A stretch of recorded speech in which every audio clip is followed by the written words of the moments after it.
Alright, look, I've become fully aware that my camera quality is garbage, but until I start making money on this platform, you're just gonna have to live with it. So, I don't know. Deal with it. Nostalgia. What is it? What is it exactly? Well, if you prefer the Merriam-Webster definition, it is a wistful or excessively sentimental yearning for a return to or of some past period or irrecoverable condition. Or if you prefer the Urban Dictionary definition, when you think about how great your life was a few years ago, then depress yourself knowing it won't ever be like that. Ever. Again. Alright, that took a dark turn. Wow. So why am I making a video about nostalgia? Well, personally, it's because I'm very nostalgic. I have this habit of reminiscing about the past a little too much, and I realize I spend way too much time simply closing my eyes and thinking of a better past. Just sitting there and feeling pity for myself. It's good, you should try it. But recently I was having a conversation with a friend, and we were talking about something. I can't remember what. But I said, this is the greatest thing of whatever. I seriously cannot remember what we were talking about. And then he told me, oh, you just feel that because you have some nostalgia for it. And I realized, yeah, I do. So then I started to kind of think to myself, is my opinion irrelevant because I have this attachment to this thing because it reminds me of my past? No, not necessarily. And let me explain why. You see, I think everybody has this problem where everything is fueled by nostalgia or this relating it to their past. For example, I'm a very big fan of Resident Evil.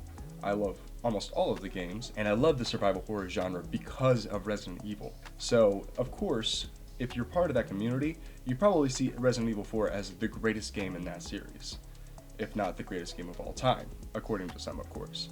So I had never played it at that point when I was hearing all this commotion about how great Resident Evil 4 was. So when they announced the remake of the game, I was excited because I was like, this is finally something that I can play that'll be a recreation of the greatest game of all time. So I bought it when it first came out, and I played it for 3 days straight.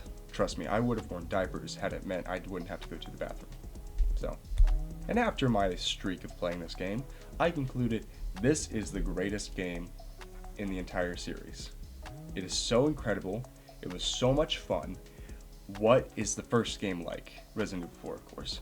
So, being that I had played the remake and I hadn't played the original, I decided to go visit the original and see what everybody was talking about. And my conclusion? It's okay. Yeah, it's just okay. Now, obviously, I say it's okay because obviously I had heard so much about how great this game is that I was expecting to have my mind to literally like slip out of socket just because it was overcome by how incredible this piece of art was. But when I played it, I realized that it just felt kind of just okay. Very outdated with mechanics that do not hold up today. Like, when I first gave me Control and I realized that I would not be able to move and shoot, that this was one of the things added to the remake, I thought I was going to have a devastatingly boring time. But finishing the game, I got to the end and I realized it's good, but I don't know why so many people see this as some, like I said, incredible piece of art. But then I started to think about it more. And here's what I've come to the conclusion. Everybody feels nostalgia for this game. Now, to explain myself, if you look at the quality difference between Resident Evil 3 and Resident Evil 4, you'll notice that there is a very vast graphical and gameplay jump from one to the other. Like, if you show these two games to anybody, they would probably not be able to tell that they're in the same series. This was also the first game in the series to embrace its campiness and its B-story feel. And considering that it went from a horror game to a more action-packed game, I'm sure they found that to be more fun than the slow, intense scariness of 1, 2, and kinda leaving 3. And if you consider the fact that this came out in the mid-2000s, then look at all the fans now. They are probably adults. So now they have the ability to voice their opinion on what they believe is the best game in the series and one of their favorite games of all time. Why? Because they grew up with it. That's why. Now, obviously, I'm not trying to take away credit from Resident Evil 4 because obviously without it, I wouldn't have some of my favorite games in the series. And to top it all off, this is a game that you can see a clear influence to other games such as Dead Space, and even the fact that so many games suddenly started coming out with brown filters. Why did that have to catch on? And QTEs. So while it's a good game, I think people overestimate how great it is because of the feel and influence and memories that it comes with. So I mentioned something I believe people hold too much nostalgia for. Now let me go back to me and talk about something I might feel too much nostalgia for. Now Kendrick Lamar is one of my top maybe 5 favorite artists. I absolutely love his flow, his delivery, his style, the fact that he puts out so many quality albums and songs. And I've even thought about doing a ranking video like I did with Kanye for Kendrick Lamar's albums. The problem is, I know that's not going to go down very well, because everybody talks about how great To Pimp a Butterfly is. But my favorite album from him is, it's the one with the brick back. It's his 4th studio album. Should I be saying that? I don't know. Now here's the thing. I've listened to T-Pap. It's a great album. It's an incredible album. And I can tell why some people might consider it the greatest rap album of all time, if not one of the greatest albums of all time. I can see how from start to finish it's a clear piece of art and it clearly deserves all of the credit it's given. But for me, it's just not an album that really stuck with me. I listened to it and I found it great, but I don't really revisit it that often. An album I do revisit often, of course, is Damn. Now, of course, that might be because in around 2016, 2017, I was starting to get into rap and hip-hop. And of course, all over the radio was DNA, Humble, and Love. 3 songs off of that album that were massive hits. And I loved them. I thought they were great. So when I start actually listening to music and I revisit that album, I'm like, hey, this is great. Hey, I remember this. Hey, I remember this. And then I started finding more songs that I liked, such as Duckworth, which, in my opinion, is his best song, Element, and Triple X. But that's something that I've started learning recently, is to separate my favorite from what is the best, because I think there is a way to do it. There is a way to see the quality of something and to see maybe what you attach yourself with. Because I absolutely love talking about myself, I'm going to tell you the unnecessarily long story of how I got into Kanye West. So when I was little, I was never really into sports. I remember saying I was a baseball fan because it was the one sport I could throw the ball up into the air, catch it, and I said that was interesting to me. I don't even remember any positions. But when we came back to America, I remember my dad was slightly into basketball. So sometimes, even though we didn't own a TV, I would see him paying attention to like the scores and stuff on ESPN when we went out. And I always remembered seeing MIA constantly winning all their games by a lot of points. And of course, this was 2012, and now I know that's the Miami Heat. And being the bratty little kid I was, I decided to start calling myself a Miami Heat fan. Because in my head, I told myself, if I like this team and they're constantly winning, I'm constantly happy because they're constantly winning. Bingo. I even remember watching the Eastern Conference Finals, Game 7 of 2012. It was me, my brother, and my dad. And I remember being so nervous to find out who was winning at the end, but I fell asleep.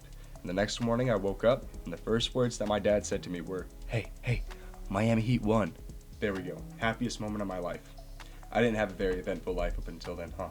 So now calling myself a Miami Heat fan, when we moved to Central Texas, where I currently live now, we ended up becoming very close friends with his other family, and they were Spurs fans. So 2013 finals, they invited us to come over and watch their games. So of course the entire time, me and my brother were kind of being bullied for the fact that we liked LeBron James and the Miami Heat, and I got sick of it. And come Game 6, seeing that the Spurs were probably going to win the whole series, I decided to convert to a Spurs fan. Of course, then karma kicked in because the Spurs ended up losing that series. That's what I get. So then next year, 2014 came, and it was the exact same matchup. But in that time, I started to actually get genuinely into basketball, and I started paying attention more to players' names, and I started to like Tim Duncan, and Kawhi Leonard, and Manu Ginobili.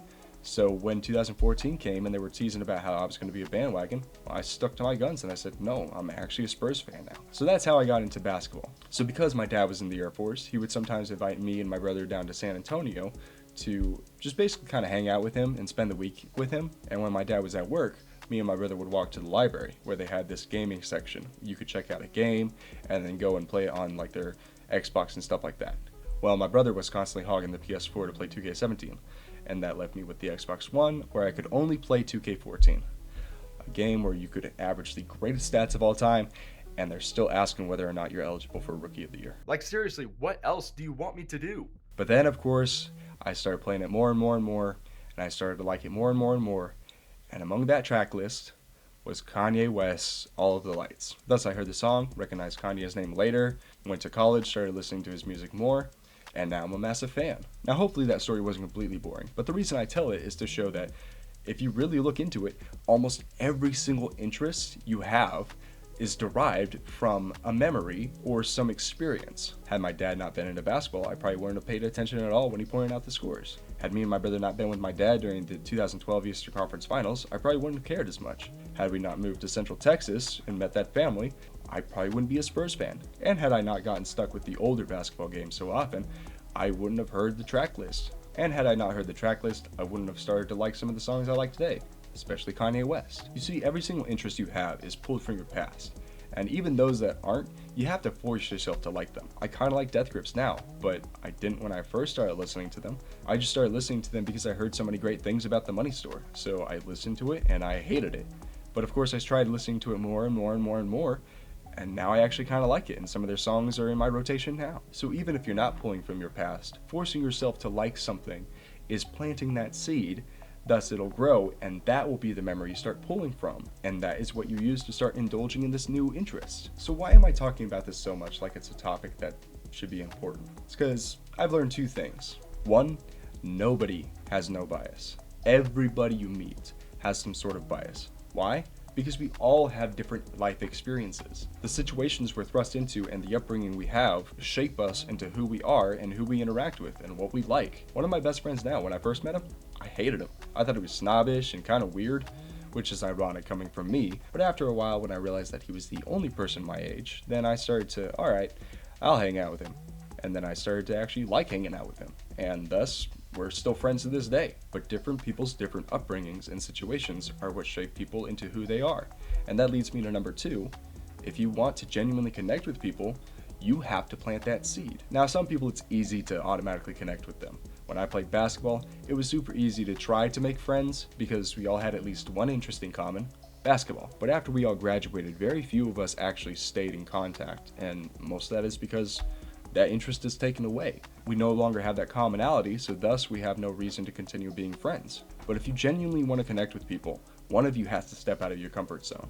One of you has to be able to plant that seed that thus creates the memory. Maybe it's taking an interest in somebody's music taste. Maybe it's starting to play a sport that you don't normally play.